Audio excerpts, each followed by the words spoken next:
এই দেখো, আজকে তো আমি রং তুলি নিয়ে পুরো বসে পড়েছি। বলো তো কি করতে? আজকে আমি করব হচ্ছে বোতল আর্ট, মানে বোতলের ওপর রং করব। সেটা আমার স্টুডেন্টেরকেও কাজ ছিল, আর আমি একটা আমার দিদির মেয়েকেও গিফট করেছি। প্রথমে দেখো ইয়েলো কালারটা পুরোটা বোতলের মধ্যে ঢেলে দিলাম, দিয়ে ভেতর দিক দিয়ে পুরো বোতলটা ইয়েলো কালার করে নিলাম।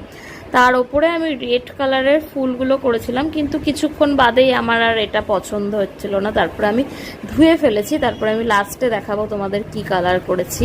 তারপরে আমার কাছে আর একটা বোতল ছিল, সেটাতে আমি হচ্ছে এই ব্ল্যাক কালারটা ফার্স্টে বেস কালার হিসাবে করে নিলাম। তারপরে আমি কিছু ফ্লাওয়ার অ্যাড করেছি এখানে, তারপরে তার সাথে কিছু পাতা অ্যাড করেছি, দিয়ে কোনো রকমে আমি এই বোতলটা কমপ্লিট করেছি। এটা আমি আমার দিদির মেয়েকে গিফট করেছিলাম। আর একটা যে বোতলটা, সেটা আমি হচ্ছে দেখো পুরো ব্ল্যাক কালার করেছি, দিয়ে তার ওপর গাছের পাতা নিয়ে এসে তার ওপর রং লাগিয়ে আমি দেখো পুরো বোতলটাকে প্রিন্টেড করেছি। কেমন লাগলো তা সেটা কমেন্টে জানিও। আজকের মতো টাটা, বাই।